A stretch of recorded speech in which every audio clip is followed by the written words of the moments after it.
que se encuentre nuestro agente.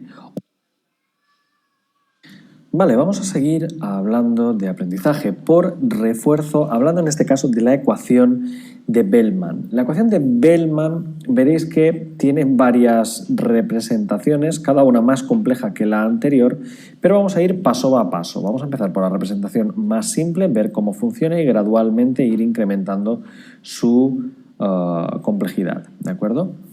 Y el enfoque es el de ir aprendiendo para qué sirve esta ecuación y qué papel pinta en el aprendizaje por refuerzo. Así que vamos directamente a ello.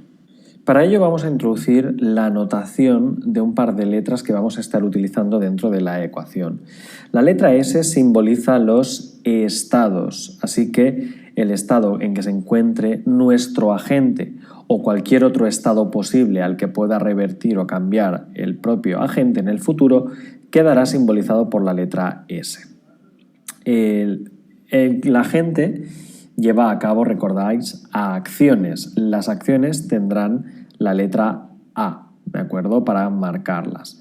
Por tanto, tanto la acción que lleva a cabo un agente como toda la lista de las posibles acciones son muy importantes cuando se analiza el cambio posible de un estado u otro respectivamente, ¿de acuerdo? Entonces, la letra A simbolizará las acciones, la S los estados, ¿de acuerdo? Entonces, son importantes estas dos letras porque al final son lo que determina nuestro algoritmo, lo que nos permitirán representar más adelante las recompensas cuando se consiga entrar en cierto estado y demás. La recompensa quedará marcada con la letra R mayúscula y en el caso de un estado de balanceo que lleva a un resultado en base a una serie de acciones, tendrá sentido o no para el agente en base a la cantidad de la recompensa, cuál es el valor de la recompensa. Y también hablaremos del factor de descuento. Usaremos para ello la letra gamma, que luego os comento en breve, ¿de acuerdo? Pero fijaros que estamos teniendo en cuenta diferentes parámetros, diferentes valores de variables que nos van a permitir trabajar con la ecuación de Bellman, que veremos un poco más adelante. Simplemente estamos asentando las bases. ¿Quién es este señor Bellman, no? Fue un matemático, no sé si tenemos aquí, sí, aquí, Richard Bellman. Richard Bellman fue un matemático al que se le ocurrieron muchísimos conceptos de lo que hoy en día conocemos como la programación dinámica y que hoy en día llamamos de forma más genérica aprendizaje por refuerzo o ecuación de Bellman. Entonces, así es como se conoce. Este concepto se le ocurrió en 1953, creo que fue, si no me equivoco, lo debo poner por algún lado de la Wikipedia, fue en el 53. Y fue entonces cuando se le ocurrió escribir su ecuación, la ecuación de Bellman-Bellman, ¿vale? La ecuación de Bellman. Así que vamos a echar un vistazo a cómo funciona esto de la ecuación de Bellman y cuál es el objetivo que persigue en este caso.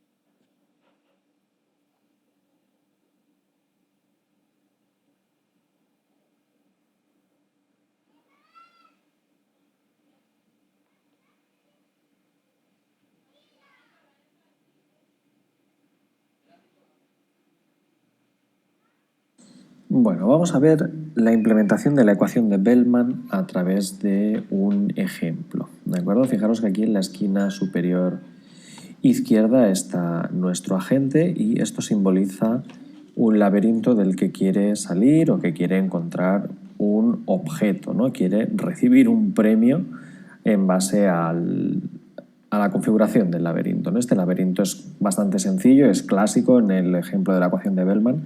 Está conformado de bloques. Los bloques anchos son por los que puede entrar, los de color blanco son por los que puede pasar la gente. Los bloques en los que la gente no puede entrar son los marcados de color gris, por así decir. Imaginaros que todo el laberinto está rodeado de una pared enorme de color gris, donde no es accesible por ella.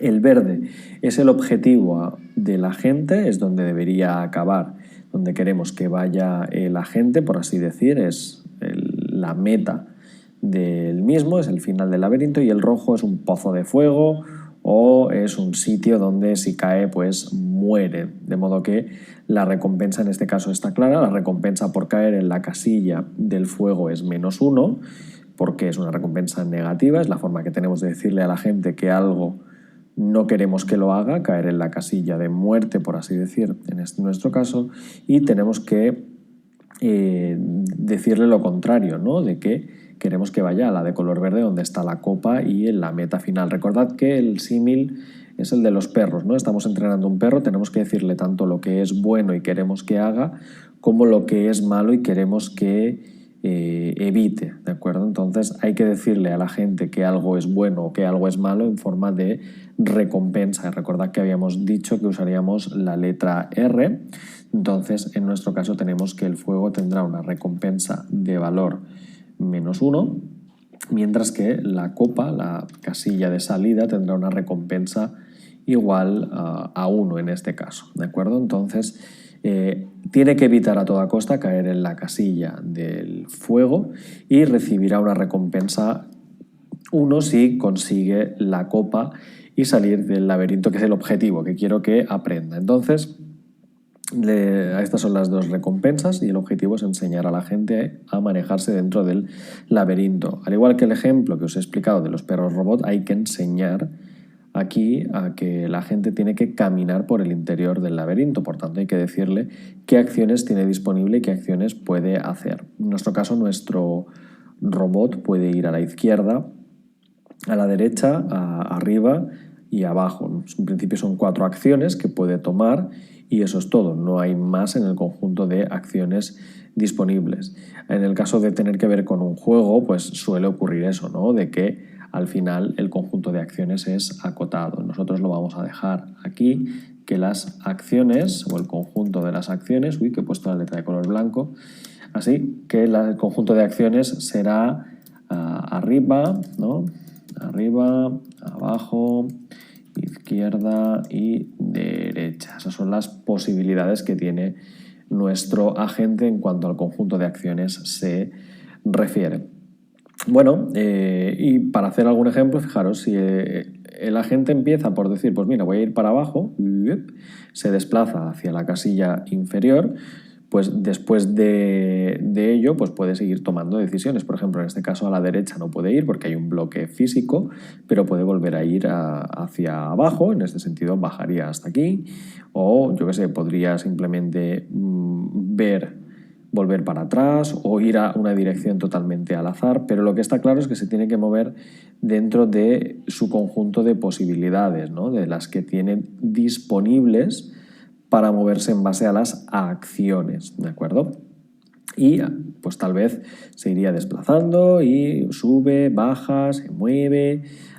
Lo que ahora hace es moverse, aquí no aprende, ¿eh? ¿De acuerdo? Aquí simplemente se está moviendo y no hay ningún tipo de aprendizaje de si el movimiento que ha hecho el robot está bien o está mal. ¿Qué podría ocurrir? Que en base a estos movimientos el robot acabara, ¡pum!, en la zona de color verde. Bueno, si acabara aquí, pues sería algo bueno, ¿no? Porque se acaba de dar cuenta el robot de que ha entrado en una posición donde se le ha dado una recompensa positiva, una recompensa igual a +1.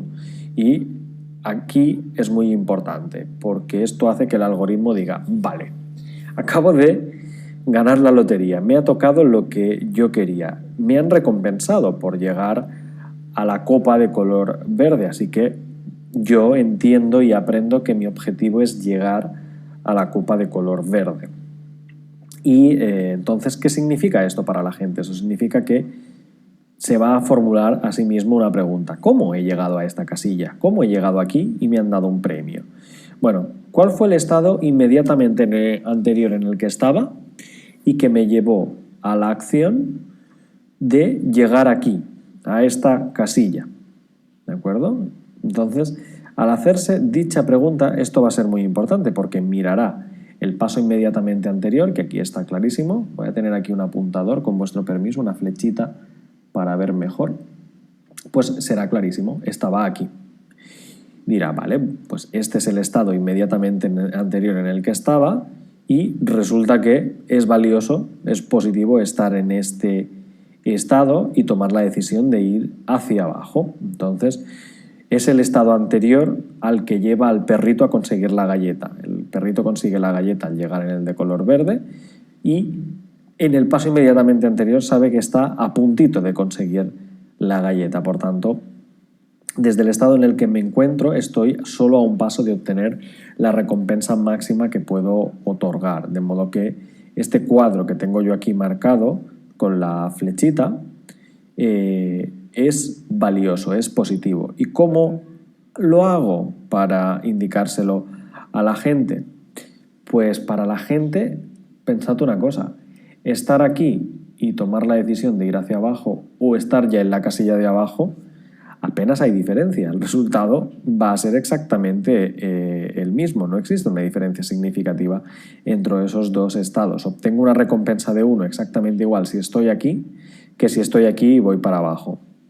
Entonces, la diferencia está que la recompensa está abajo, pero arriba el valor es exactamente 1. Es decir, la casilla inmediatamente superior a la que lleva al premio obtiene un valor v igual a 1 porque conduce exactamente a la recompensa 1 tan pronto como estoy en ella y tomo la decisión de ir hacia abajo, ¿no? de ir un paso más allá. Entonces fijaros que esta casilla es perfecta, ¿no? para nuestro agente porque una vez que esté ahí solo está a un paso de conseguir la recompensa y tomando ese paso adicional, tomando esa acción adicional, obtendrá la recompensa. Por tanto, es un punto muy positivo para el agente, ¿no? Por tanto, ponemos que el valor es exactamente igual a 1 porque conduce directamente a la recompensa tan pronto como es posible.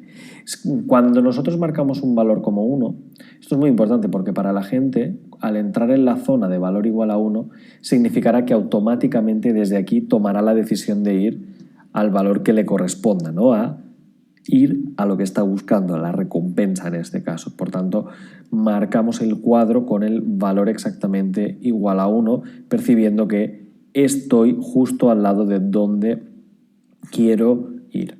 Y bueno, ahora que tenemos este valor marcado como igual a 1, repetimos la pregunta. ¿Cómo he tomado yo la decisión de llegar hasta aquí? Bueno, pues llegué hasta aquí porque vine desde aquí arriba. Por tanto, repitiendo el algoritmo, en este caso, yo sé que si voy aquí, de aquí inmediatamente voy a ganar, voy a ir aquí, por tanto, deshaciendo todo el camino. Si este tenía valor igual a 1, la anterior también es un punto que me encanta porque si yo estoy aquí, sé que puedo ir a la siguiente que tiene valor 1 y de este volver a la que tiene valor 1, de modo que no hay nada que me impida decir que en la inmediatamente anterior también tenemos valor exactamente igual a 1 porque teniendo valor 1 aquí y recompensa al final, el algoritmo decidirá ir hacia abajo. Y repetimos, ¿y cómo vine aquí? Pues vine aquí porque antes había pasado por aquí, por tanto, repitiendo el argumento, esta también tiene valor igual a 1, ya que cada uno de ellos conduce al siguiente, y bueno, repitiendo el algoritmo cada una de las veces, empezamos diciendo que habíamos salido de aquí, entonces tiene todo bastante sentido en que el diseño de la ecuación de Bellman que estamos creando ahora para enseñar a atravesar el laberinto a nuestro agente nos está conduciendo a dar una serie de valores a cada una de las etapas intermedias, ¿vale? Entonces es posible pensar en un diseño experimental que ayude a la gente a atravesar el laberinto en base a estos conceptos que os he ido explicando. Así que si miráis la recompensa en el estado anterior, siempre se le da el valor igual a la recompensa que va a obtener. Esto es como crear un camino, pero sabiendo siempre cuál es el objetivo del final, que es lo que voy a obtener en todo caso. Esto también nos lleva a un pequeño problema, ¿no? A una dicotomía. Si el agente está aquí en este momento, él ahora puede dudar. Es decir, el agente en este punto intermedio puede dudar entre tomar la acción de ir hacia la izquierda o ir hacia abajo, porque ambos valores de las casillas son iguales a uno, ¿no? No existe uno mejor que otro. Si simplemente lo marcamos todo como uno, el agente no será capaz de ver qué hay más allá, qué hay más lejos de las siguientes etapas. Él solo puede ver desde una casilla lo que tiene inmediatamente a continuación, un 1 o un 1. Por tanto, si se encuentran dos caminos igualmente válidos, ¿cómo sabe cuál es el bueno? ¿Cómo sabe qué camino tomar? Bueno, en esta etapa no es tan idéntico el saber qué camino hay que tomar, y es por eso que este primer enfoque no es el adecuado, no es el correcto. Es decir, dar valores iguales al objetivo que persigo puede llevar a cabo dudas, ¿vale? Dudas en el caso de la inteligencia artificial, de que no sepa cuál de los dos caminos tiene que tomar. Parecía un enfoque válido el ir dando valores igual a uno y que el robot fuera siguiendo los unos, pero al final es una explicación demasiado simple. Es una simplificación demasiado básica del problema original, llegar al objetivo de color verde, que sí nos ha servido para entenderlo, pero que hay mucho más detrás de ello y que se puede llegar a la ecuación de Bellman que supera estas dificultades. Pero de una manera intuitiva hemos podido asignar simplemente un valor más uno, el valor continuar, continuar, continuar a través de esta red de cuadros, para enseñaros una posible forma de educar, de entrenar, de enseñar a la gente que se dedique a localizar esos valores hasta llegar al objetivo. El problema es que por razones obvias, en un momento dado, no se puede confundir a la gente diciéndole, bueno, pues tienes posibilidades, puedes ir a un lado o a otro. No, no hay que confundir a la gente. La gente tiene que tener unas instrucciones bien claras, directas y precisas, sin que se cause confusión a la hora de tomar una decisión.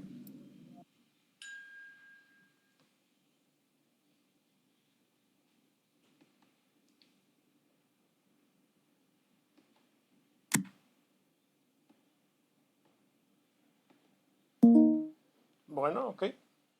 Ahora vamos a empezar la clase entonces. Y vamos a ver el tema de agentes y continuamos el tema de agentes en la próxima clase. ¿Ok?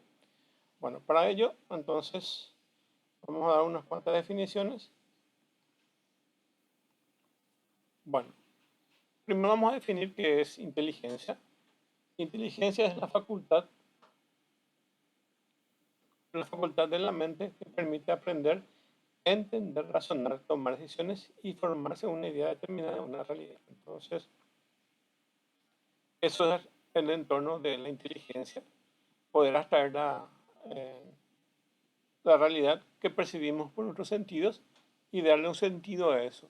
Entonces, nuestra mente es el elemento que nos hace posible tener ese aprendizaje y esa capacidad que solamente los humanos tenemos, más allá de que ciertos animales tengan ciertas capacidades que evidentemente sí lo tienen, pero el hombre puede llegar hasta una abstracción mayor, que es lo que nos posibilitó esa evolución que hasta hoy día tenemos. Entonces, gracias a esa evolución, nuestro razonamiento y el poder de decisiones que tenemos de poder interactuar con nuestros medios, poder manipular eso, nos permitió desde el lenguaje ir creciendo, ir conociendo la naturaleza, poder quitar partido numérico a todo eso, nos permitió incrementar nuestra inteligencia.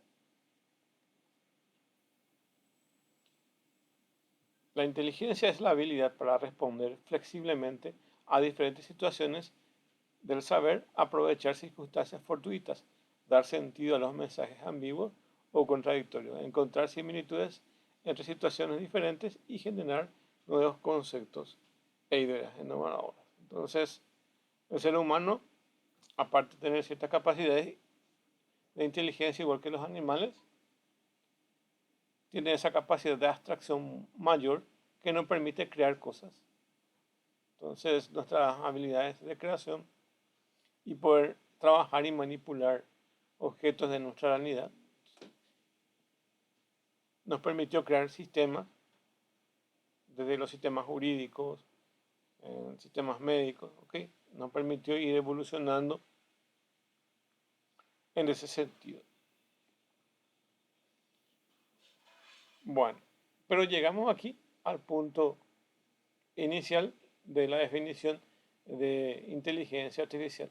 Una de las definiciones, pueden haber varias definiciones, es un programa de computación diseñado para realizar determinadas operaciones que se consideran propias de la inteligencia humana, como el autoaprendizaje. De hecho, eso es lo que se persiguió en diferentes ramas de la inteligencia artificial, el tema del autoaprendizaje. De hecho, el aprendizaje por refuerzo es un autoaprendizaje. Y las redes neuronales también tienen autoaprendizaje. Y muchos de los sistemas que se utilizan hoy en día relacionados a inteligencia artificial, el punto donde más se ha avanzado es en el autoaprendizaje. Y la idea es básicamente así como si de un niño que se le va entrenando hasta que adquiere cierto nivel de conocimiento.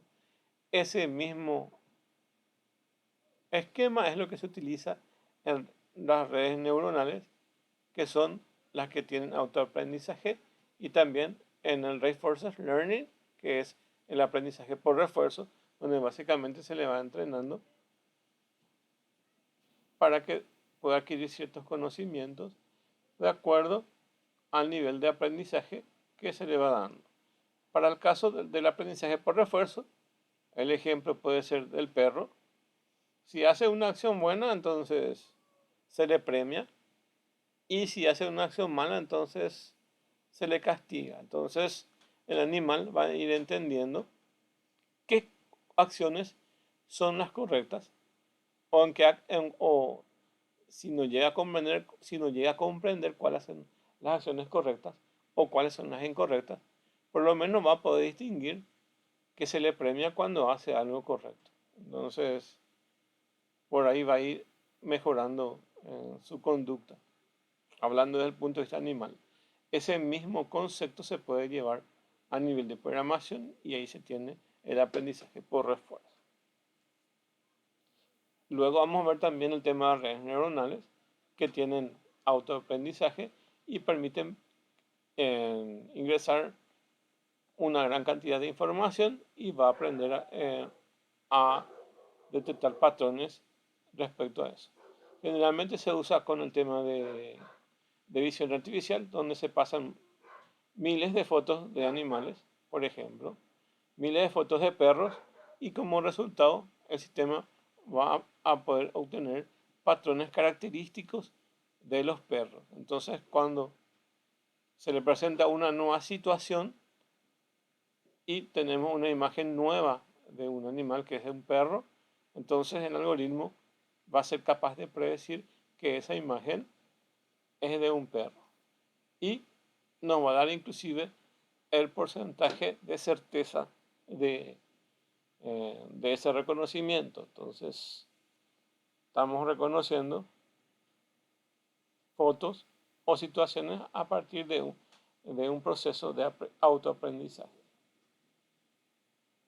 que se le llama Machine Learning y Deep Learning, que son los aprendizajes que se usan en las redes neuronales. Vamos a estudiar los artefactos inteligentes, que son las disciplinas relacionadas con la filosofía, matemáticas, psicología, lingüística, sociología y las ciencias de la computación.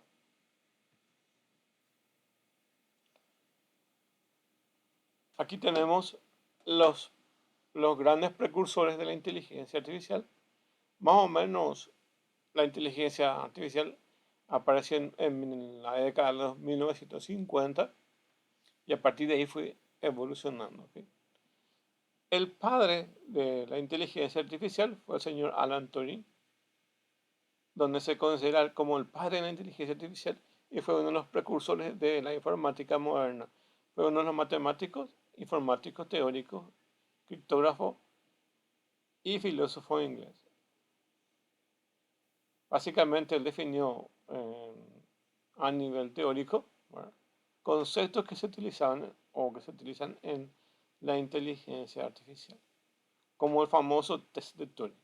Ese es eh, su trabajo teórico que se utilizó por varios años para poder decir si una máquina es quien responde o es un humano. ¿Ok? Entonces, muchos años pensaron que el test de Turing no se iba a poder cumplir. Y hoy en día sí se cumple. Hoy en día podemos charlar, charlar con o escribir o hablar con un chatbot y él nos responde. O podemos usar un chat tipo ChatGPT o Gemini o cualquiera de los programas que existen y básicamente son máquinas que nos responden. Tanto ha evolucionado que hoy en día podemos decir que hoy en día sí se cumple el test de Turing. Pero por muchos años esto fue solamente algo teórico que nunca se llegó o se llegó a medias a resolver. La tecnología de hoy nos permite evidentemente llegar a cumplir el test de Turing, donde básicamente Alan Turing pensó si tenemos una caja negra, que es una computadora, y del otro lado está una persona respondiendo. Y va a ser realmente inteligente la computadora cuando la computadora te responde sin intervención humana. Hoy en día eso sí es posible. También otra persona bien conocida es el señor Norbert Wiener, que fue el fundador de la palabra cibernética. Fue un matemático estadounidense desarrollador del término de retroalimentación.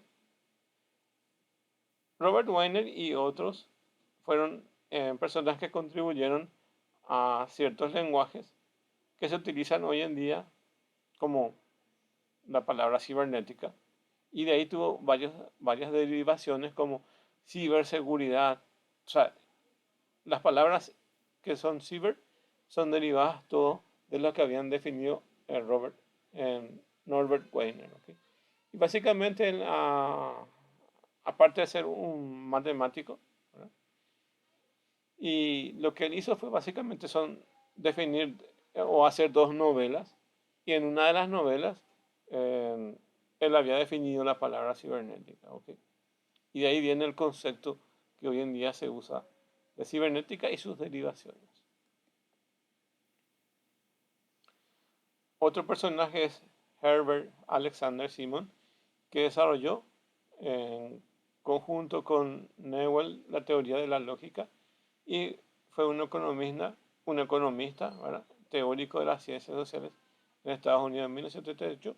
Fue concedido su primer premio Nobel de Economía por ser uno de los investigadores más importantes en el terreno interdisciplinario y porque su trabajo contribuyó a racionalizar el proceso de la toma de decisiones. Okay. Bueno, básicamente los primeros software que tendrían que ver con inteligencia artificial fueron programas que utilizaban la lógica. ¿Okay? Vamos a ir viendo y vamos a ver ejemplos también cómo se desarrolla con la lógica esos programas. ¿Okay? El señor Allen Newell fue un investigador informático y psicólogo cognitivo de la Corporación RAND y de la Escuela de Informática de Carnegie Mellon, que contribuyó al lenguaje de procesamiento de información y de sus primeros programas de inteligencia artificial, donde utiliza también la lógica para poder llegar a esos resultados. ¿Okay?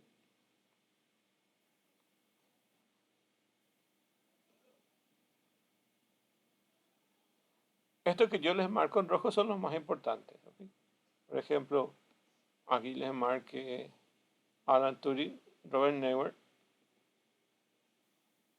y aquí estos tres que en realidad los construyeron la idea y la base en sí de la inteligencia artificial. John McCarthy fue el creador y desarrollador del lenguaje Lisp, y John McCarthy fue el que acuñó el término de inteligencia artificial. En 1958 se realizó una convención donde este señor, John McCarthy, fue el que acuñó la palabra de inteligencia artificial. Y no solamente eso, fue uno de los precursores de los lenguajes de computación. Y a partir de lo que él había definido como inteligencia artificial, dentro de la conferencia, eso se quedó grabado en el ámbito de los eruditos de aquella época. Y eso se fue aumentando y fue masificando y evolucionando. ¿Okay? Entonces, el aporte de John McCarthy desde ese punto de vista es uno de los más importantes. Pero no solamente eso. John McCarthy fue el primero que desarrolló las estructuras de un lenguaje que después se terminó denominando lenguaje Lisp. Este lenguaje Lisp fue uno de los primeros lenguajes que se tuvo en aquella época y él desarrolló de forma teórica cómo iba a ser este software y un amigo suyo fue el que implementó en una MyFriend, una computadora grande de aquella época, en una IBM 504 creo que es, implementó el lenguaje en sí que John McCarthy había definido. Entonces John McCarthy había definido de forma teórica cómo iba a ser la estructura y el amigo suyo entonces construyó su proyecto. Cuando John McCarthy trabajaba en la universidad, porque fue profesor de una universidad, ya tenía la cátedra de inteligencia artificial. Entonces, a él ya se le había ofrecido al término después de acuñar el término, entonces la posibilidad de crear una cátedra en la universidad de inteligencia artificial. Por eso es uno de los grandes precursores de la inteligencia artificial. John McCarthy lastimosamente murió sin ver lo que es hoy en día la inteligencia artificial. Entonces, él creó las bases teóricas para que otros empiecen a trabajar y llegar hasta lo que es hoy en día la inteligencia artificial. Otro de los aportes importantes es ese señor que se llama Alain Commerauer, y fue un científico informático en Francia, es un francés, y estuvo trabajando en una universidad también, y fue uno de los creadores del lenguaje Prolog. Este señor Alain Commerauer con el señor Phil Lusher fueron personas que crearon este lenguaje que hasta hace poco fue muy popular, que se denomina Prolog. Entonces, Phil Lusher es un doctor en informática creador junto con Alain Commerauer del lenguaje de programación Prolog. Estos dos lenguajes, tanto el Lisp como el de Prolog, es básicamente uno de los pilares de la parte lógica del desarrollo de, de lo que es inteligencia artificial. ¿Okay? Después sí vendría lo que es básicamente las redes neuronales, hasta básicamente en 1980 más o menos, lo que iba a ser las redes neuronales, pero la otra rama era la parte lógica y Prolog es una de las principales herramientas que se usan para la parte lógica.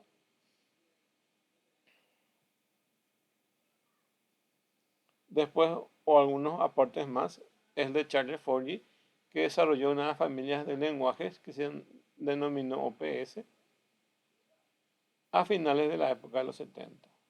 George Devol fue un inventor estadounidense, fundador del primer robot industrial, además fundó Unimation, que es la primera empresa de robótica de la historia. Si ustedes se pueden fijar, la inteligencia artificial no solamente está abocada a los software, sino también está abocado al tema de máquinas y específicamente el tema de la robótica. Entonces, se lo puede asociar también a la inteligencia artificial con el uso de robots. Entonces, está muy relacionado también. ¿Okay?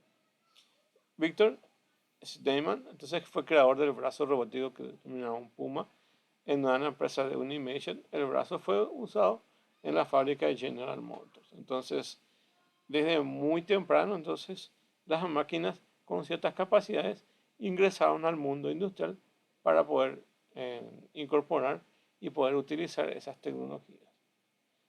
Edward Friedman es uno de los considerados como el padre de los sistemas expertos, y desarrolló el lenguaje Dendral a mediados de los años 60. También ahí hubo un desprendimiento como otra rama de los sistemas expertos. Entonces, ahí estamos viendo también que no solamente estaba la parte lógica, sino los sistemas expertos, que es básicamente sistemas que ayudan a los profesionales, a los diferentes tipos de profesionales, a poder desarrollar e incrementar la capacidad dentro de su área. Entonces, un médico puede tener el apoyo de un software médico que le ayude dentro de sus tareas cotidianas. Un abogado puede tener un software para abogados que es específicamente para ellos y les ayude a hacer sus tareas. Entonces, un ingeniero civil también puede tener un software de que haga cálculos que les permita incrementar su trabajo. A los software que tienen capacidades que, que le ayudan a su profesión, se los denomina sistemas expertos, porque están desarrollados para expertos.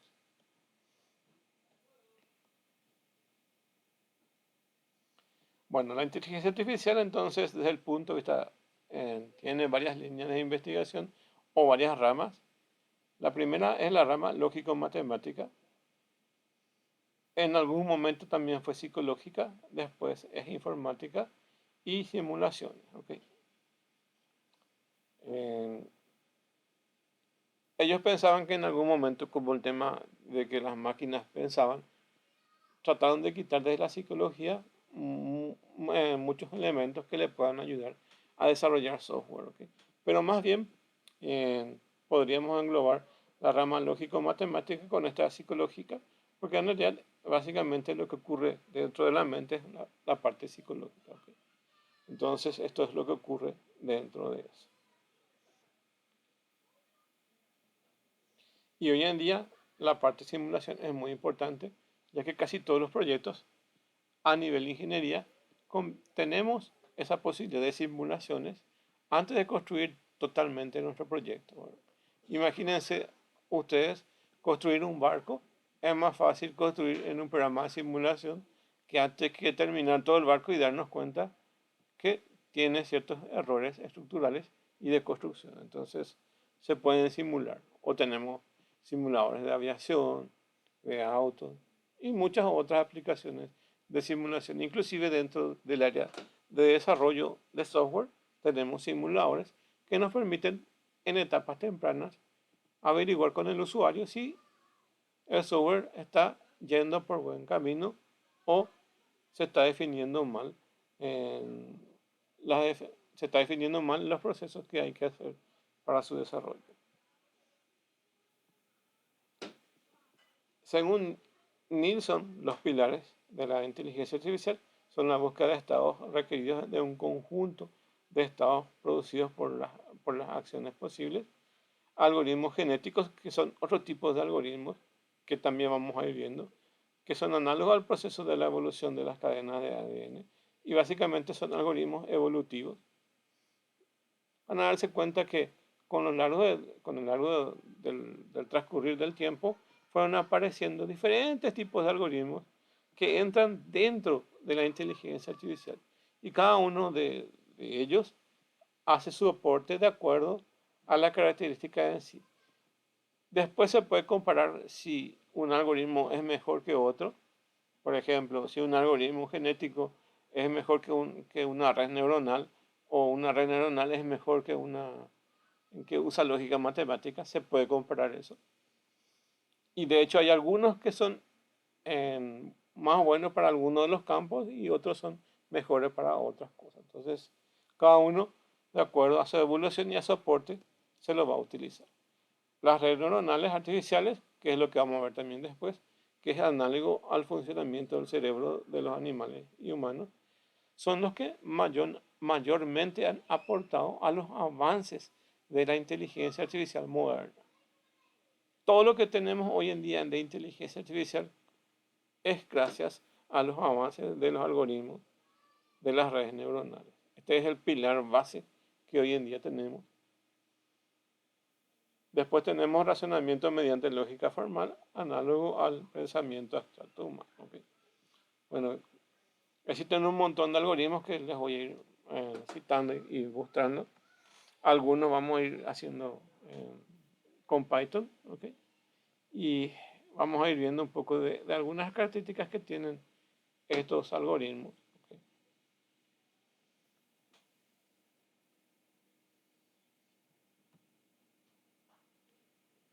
Los tipos de inteligencia artificial son la heurística y la representación del conocimiento. Según la Real Academia, en la técnica de indagación y descubrimiento, en la búsqueda o investigación de fuentes históricas en algunas ciencias, de manera que busca la solución en un problema mediante métodos no rigurosos como el tanteo, reglas empíricas, etc. La solución encontrada puede no ser la más adecuada. Existen tipos de heurística que básicamente son sistemas de búsqueda y son sistemas de búsqueda en un árbol. Imagínense un árbol y básicamente estamos queriendo encontrar una solución dentro de ese árbol. Hay varios números en ese árbol y queremos encontrar, por ejemplo, el número 50. Imagínense un árbol binario y tenemos que ir recorriendo el árbol hasta encontrar el número que estamos buscando. Existen el algoritmo de fuerza bruta, que es recorrer todo el árbol.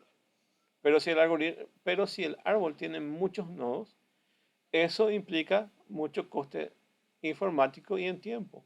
¿Ok?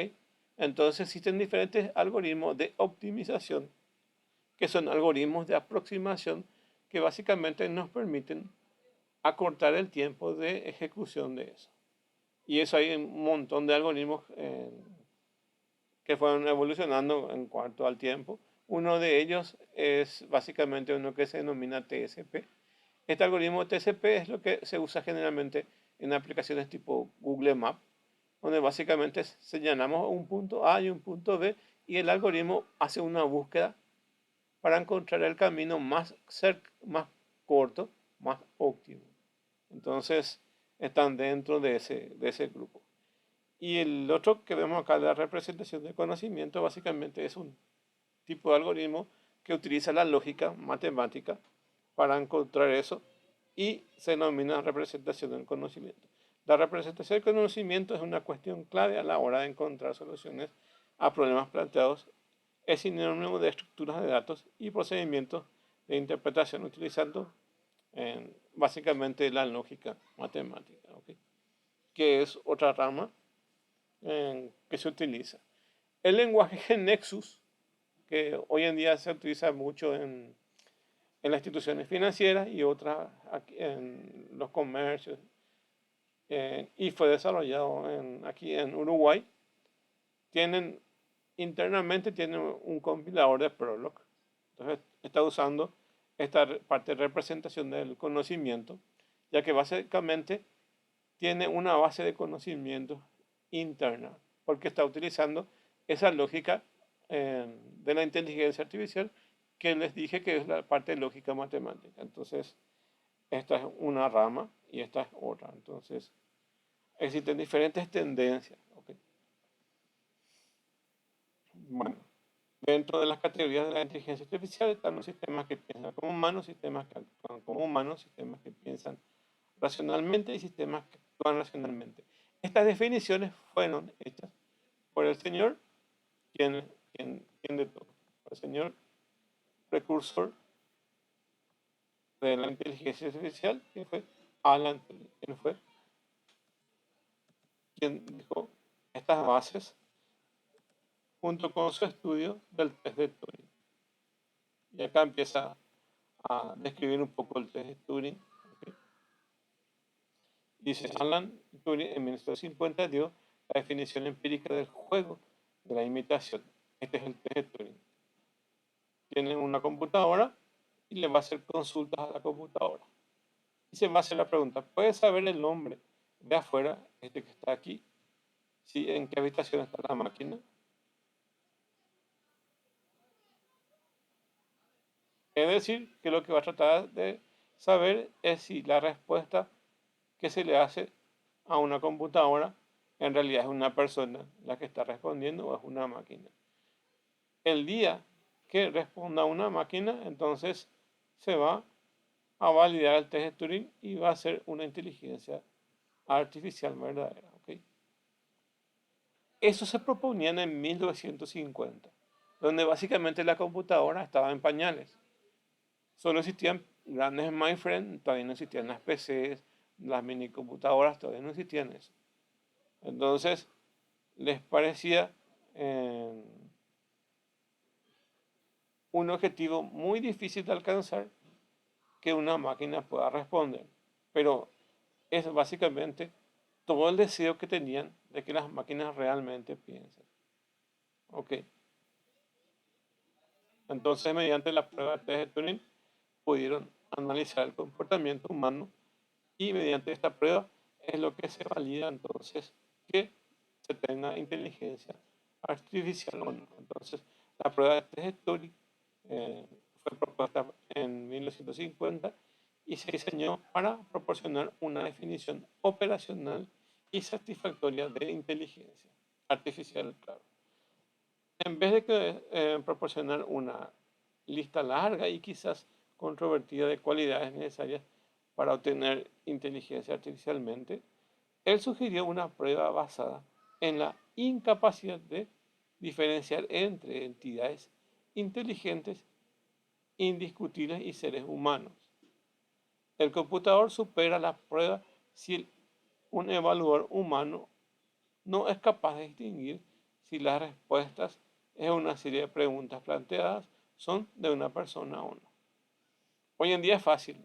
Si utilizamos en alguno de estos chats, Gemini o ChatGPT, evidentemente sabemos que no responde una máquina. Pero igual, para algunos de los casos, al menos van a darse cuenta que algunas de estas herramientas te informan que tienen revisores humanos, porque hay veces que no se puede responder desde el punto de vista así bien técnico, o bien si las preguntas no pueden ser censuradas, hay veces que ellos te censuran por, por el contenido en sí de lo que la gente puede llegar a preguntar.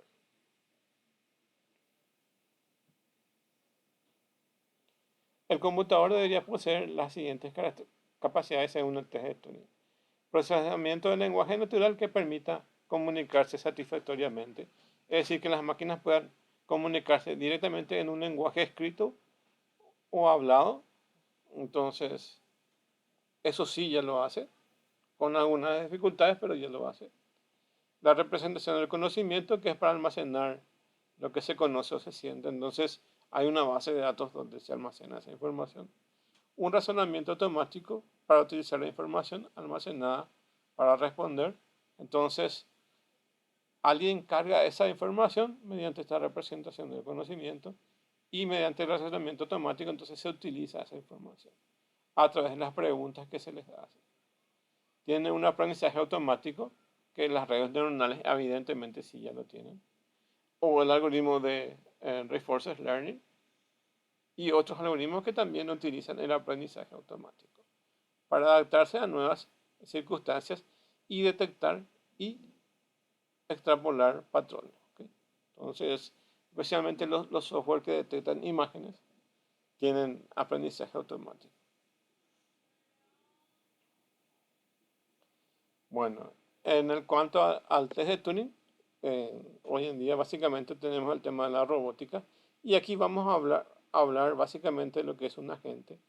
Un agente es básicamente una entidad que ven aquí, que es un robot, que tiene ciertas características de software, que es básicamente la parte inteligente, y una parte de movimiento, que es todo el conjunto de articulaciones que es mecánico. ¿Okay? Y bueno, entonces, por ejemplo, puede tener visión artificial para reconocer los objetos. Básicamente aquí ven en una pequeña cancha donde se le entrena a estos robots para que puedan jugar una partida de fútbol. ¿Okay? Entonces, ven acá ciertas personas que están programando estos robots. Y estos robots se denominan agentes. ¿Okay? Este es el principio para que la próxima clase podamos abordar el concepto de agentes, que básicamente podemos pensar agentes como robots. ¿Okay? Entonces, cada entidad independiente es un agente. De hecho, existen agentes software y existen agentes hardware. ¿Okay? Entonces, a esto le vamos a denominar agentes, ¿okay? Donde básicamente reciben información de su medio, en este caso pueden observar esta pelota y también puede reaccionar en su medio, tener alguna interacción con su medio, que es moverse dentro de este campo para alcanzar la pelota. Entonces, esto es el concepto de agente. Bueno, entonces un agente inteligente es una entidad capaz de percibir su entorno, procesar tales percepciones y responder o actuar en su entorno de manera racional, es decir, de manera correcta, y tendiendo a maximizar un resultado esperado. Un agente inteligente puede ser una entidad física o virtual, o sea, puede ser un software o un hardware, donde básicamente un agente está inserto en un ambiente donde básicamente él, a través de sus sentidos, recibe o tiene una percepción de su ambiente, puede procesar esa información de forma inteligente y reaccionar o accionar en su ambiente. Entonces, este robot recibe información a través de visión artificial, que son las cámaras, y puede reaccionar o hacer sus acciones necesarias a través del movimiento dentro de su ambiente, que es dentro del área de la cancha. ¿Ok? Entonces, eso es lo que puede hacer esto. ¿Ok? Bueno, y ahí termina entonces nuestra clase de hoy. Y la próxima clase, entonces, ya iniciamos, ya vamos a tener tarea y voy a ir mostrando otras cosas. ¿Ok? Entonces, muchas gracias y nos vemos la próxima clase.